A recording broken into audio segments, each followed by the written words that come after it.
ครับผมก็สวัสดีทุกคนด้วยแล้วกันนะครับผมมิสเตอร์บีในวิดีโอนี้ผมจะพาทุกคนไปดู10อันดับรูปปั้นที่มีชื่อเสียงมากที่สุดในโลกและเพื่อเป็นการไม่เสียเวลาเนี่ยเราไปดูกันเลยดีกว่านะฮะเราไปเริ่มจากอันดับที่10ก่อนเลยแล้วกัน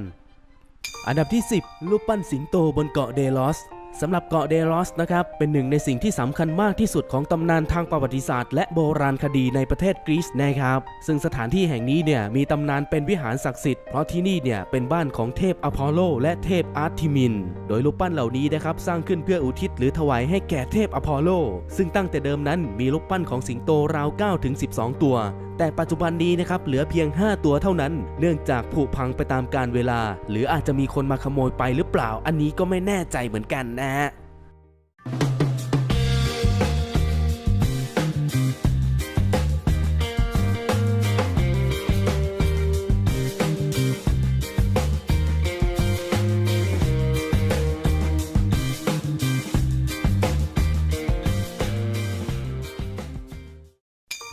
อันดับที่ 9 รูปปั้นทองสำริดรูปนางเงือกสำหรับรูปปั้นนางเงือกนี้นะฮะตั้งอยู่ในประเทศเดนมาร์กซึ่งรูปปั้นนี้นะครับสร้างขึ้นโดยศิลปินชาวเดนมาร์กชื่อเอ็ดวาร์ด อิลิเซนโดยสร้างขึ้นตามคำสั่งของคัส จาคอบเซนบุตรชายของผู้ก่อตั้งบริษัทเบียร์คัสเบิร์กในปีคศ 1909 นู่นแหละฮะซึ่งเขาคนนี้เนี่ยมีความประทับใจในบัลเล่ต์เรื่องนางเงือกน้อยประจนภัยโดยอิลิเซนนำแบบใบหน้ามาจากนักเต้นบัลเล่ต์ที่ชื่อแอลเลนไพร์ส่วนร่างกายที่เป็นหญิงเปลือยกายนั้นนำแบบมาจากภรรยาของตัวเขาเองซึ่งรูปแบบที่ทำออกมาแล้วก็สวยงามแบบที่เห็นในภาพนี่แหละครับและรูปปั้นนางเงือกนี้ก็กลายเป็นจุดท่องเที่ยวมาตั้งแต่ปี 1913 แต่ความสำคัญของรูปปั้นนี้นะครับไม่ได้มีเพียงแค่จุดท่องเที่ยวเท่านั้นแต่มันยังเป็นเป้าหมายของนักเคลื่อนไหวทางการเมืองที่มักจะมาลักลอบทำลายรูปปั้นจนต้องมีการปรับปรุงอยู่บ่อยครั้งเลยแหละครับและปัจจุบันนี้นะครับก็ได้มีการสร้างแบบจำลองขึ้นมาแทนส่วนของจริงนั้นถูกเก็บไว้ภายใต้การครอบครองของทายาทเอ็ดวาร์ด อิลิกเซนนะฮะ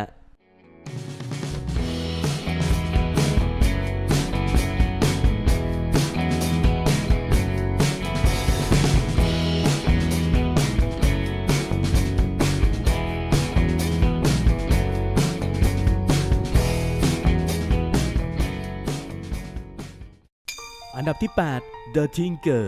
สำหรับรูปปั้นนี้นะครับมีชื่อภาษาไทยที่เรียกว่าคนคลุ้นคิดซึ่งดูจากลักษณะท่าทางของรูปปั้นแล้วก็น่าจะเป็นอย่างนั้นแน่นอนนะฮะโดยรูปปั้นนี้เป็นประติมากรรมที่สร้างโดยชาวฝรั่งเศสและปัจจุบันนี้ตั้งแสดงอยู่ที่กรุงปารีสในประเทศฝรั่งเศสนะฮะใครว่างๆก็แวะไปดูได้นะครับ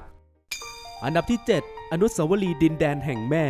สำหรับรูปปั้นดีนะครับคืออนุสาวรีย์ที่สร้างขึ้นเพื่อเป็นอนุสรณ์ในการระลึกถึงชัยชนะของสหภาพโซเวียตจากการรบชนะพวกนาซีในสงครามโลกครั้งที่ 2โดยรูปปั้นท่านแม่นี้มีขนาดใหญ่และสูงประมาณ58 เมตรเลยทีเดียวโดยมีลักษณะกำลังถือดาบและพายมือไปยังข้างหน้าด้วยท่าทางอันแข็งแกร่งและหน้าตามุ่งมั่นเหมือนท่านแม่กำลังกระตุ้นและปลุกใจให้ไปรบนั่นเองซึ่งรูปปั้นท่านแม่นี้ตั้งอยู่เนินมาเยฟฟูการซึ่งมีความกว้างอลังการใหญ่โตมากเลยแหละครับและถ้าเราไปยืนอยู่บริเวณนั้นเนี่ยก็จะรู้สึกว่าตัวเองตัวเล็กเท่ามดเลยแหละ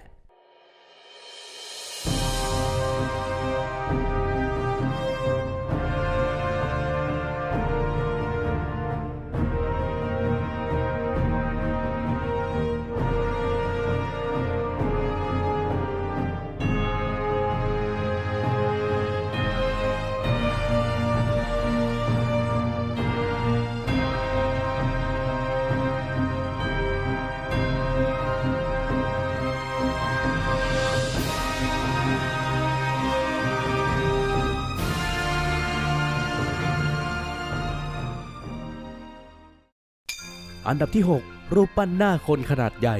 และนี่นะครับคือรูปปั้นเก่าแก่ซึ่งเป็นกลุ่มอารยธรรมที่ถูกค้นพบบริเวณที่ราบรุ่มเขตร้อนของภาคใต้ตอนกลางในเม็กซิโกนะครับโดยรูปปั้นนี้เป็นอนุสาวรีย์แทนภาพของผู้ปกครองที่มีประสิทธิภาพในยุคก่อนนะฮะซึ่งก็เป็นรูปปั้นหัวคนขนาดใหญ่กลมๆแบบที่เห็นนี่แหละ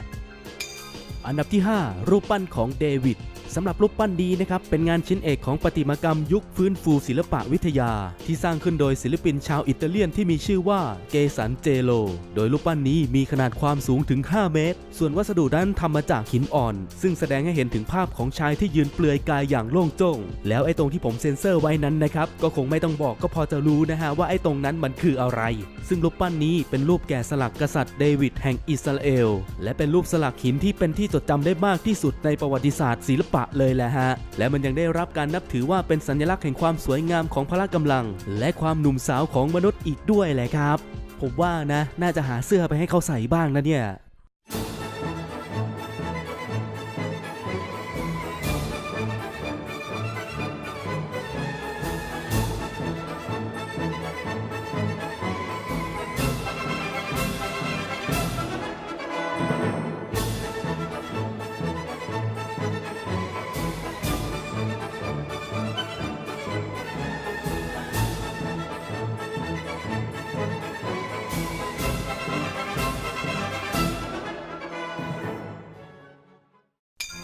อันดับที่ 4 รูปปั้นหินที่มีรูปร่างคล้ายมนุษย์สำหรับรูปปั้นหินแห่งนี้นะครับทุกคนจะเห็นว่าตัวรูปปั้นนั้นมีรูปร่างคล้ายมนุษย์และส่วนศีรษะมีขนาดใหญ่เด่นชัดเจนใช่ไหมฮะโดยรูปปั้นหินพวกนี้ถูกค้นพบมากกว่า600ตัวซึ่งกระจายอยู่ทั่วเกาะอีสเตอร์อุทยานแห่งชาติราปานูอีของประเทศอิตาลีนะฮะโดยรูปปั้นเกือบทั้งหมดนั้นถูกค้นพบและแกะสลักมาจากหินก้อนเดียวส่วนความสำคัญของรูปปั้นนั้นก็คือมันเป็นตัวแทนซึ่งแสดงผลงานชิ้นเอกที่จัดทำขึ้นด้วยการสร้างสรรค์อันชาญฉลาดและยังเป็นตัวอย่างอันโดดเด่นของวัฒนธรรมมนุษย์ขนบธรรมเนียมประเพณีแห่งสถาปัตยกรรมรวมไปถึงวิธีการก่อสร้างหรือการตั้งถิ่นฐานของมนุษย์ซึ่งก็เสื่อมสลายได้ง่ายจากผลกระทบจากการเปลี่ยนแปลงทางสังคมและวัฒนธรรมตามกาลเวลานั่นเองนะฮะ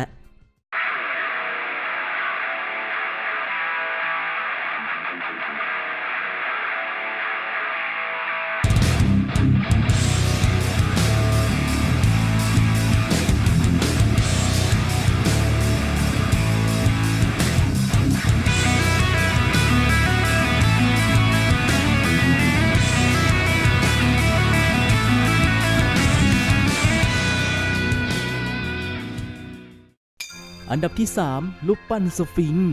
สำหรับรูปปั้นสฟิงค์นั้นนะครับเป็นรูปปั้นหินปูนของสิ่งมีชีวิตซึ่งเป็นสัตว์ที่มีส่วนผสมของสัตว์หลายชนิดอยู่รวมตัวกันในตัวเดียวโดยเขาบอกว่ามันเป็นความเชื่อของแต่ละท้องถิ่นนะครับทั้งนี้สฟิงค์เป็นความเชื่อที่มีอยู่ในหลายวัฒนธรรมซึ่งก็มีใบหน้าและทรวงอกเหมือนของหญิงสาวส่วนท่อนล่างนั้นเป็นของสิงโตและมีปีกแบบนกอินทรีมีลักษณะนิสัยชอบทรยศหักหลังก้าวร้าวรุนแรงและกระหายเลือดประมาณนั้นนะฮะและสัตว์ประหลาดพวกนี้ยังชอบกินคนเป็นอาหารอีกด้วยแหละโดยสถานที่ตั้งของรูปปั้นนี้นะครับจะตั้งอยู่บนที่ราบสูงกิซาบนฝั่งตะวันตกของแม่น้ำไนล์ประเทศอียิปต์นะฮะมันเป็นรูปปั้นหินใหญ่ก้อนเดียวที่ใหญ่ที่สุดที่ยืนพื้นถึง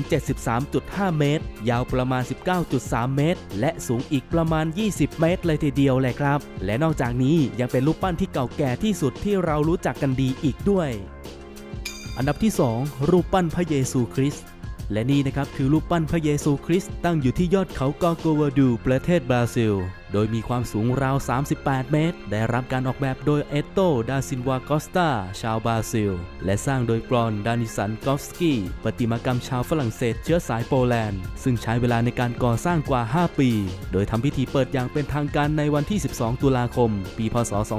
2474 นะครับซึ่งรูปปั้นพระเยซูคริสต์แห่งนี้ก็ถือได้ว่าเป็นอนุสาวรีย์ที่มีชื่อเสียงมากที่สุดแห่งหนึ่งทั้งยังเป็นหนึ่งใน7สิ่งมหัศจรรย์ของโลกในยุคใหม่และยังได้กลายมาเป็นสัญลักษณ์ของนครและเป็นที่ยึดเหนี่ยวทางจิตใจของชาวบราซิลซึ่งสถานที่แห่งนี้นะครับมีนักท่องเที่ยวที่เดินทางมาเที่ยวที่นี่ราว 1,800,000 รายต่อปีเลยแหละฮะและก็เป็นสถานที่ที่ผมอยากจะไปมากเลยจริงๆ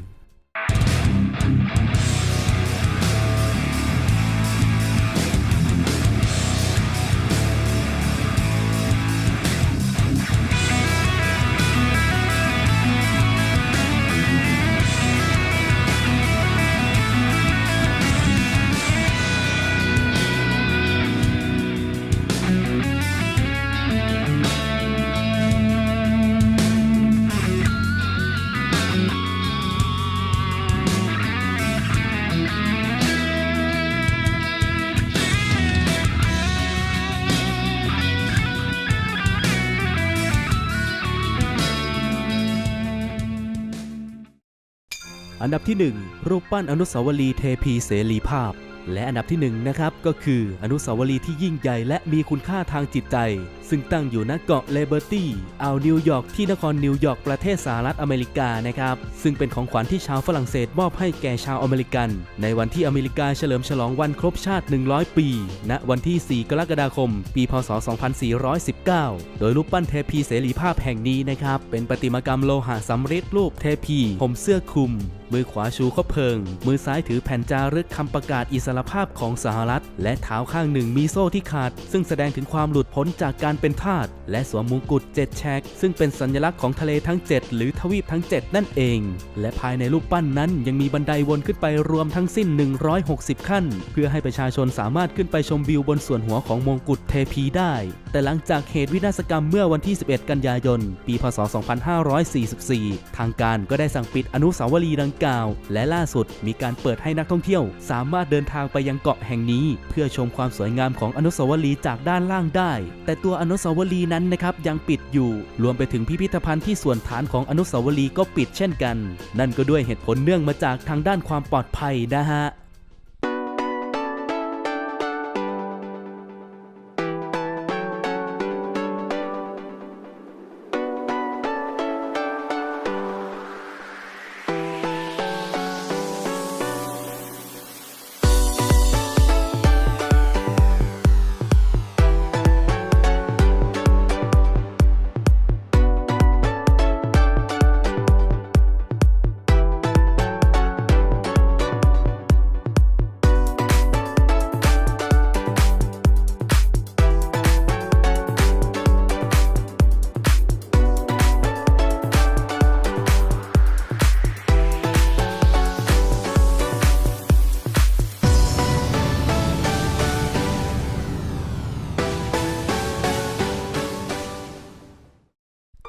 และทั้งหมดนี้ก็คือ10อันดับรูปปั้นที่มีชื่อเสียงมากที่สุดในโลกคิดเห็นอย่างไรก็คอมเมนต์ด้านล่างวิดีโอนี้ได้เลยนะครับหรือถ้าชอบก็กดไลค์กดแชร์ส่วนวิดีโอหน้าจะเป็นอะไรอย่าลืมกด Subscribe หรือกดติดตามไว้นะครับสำหรับวิดีโอนี้ไปแล้วบ๊ายบาย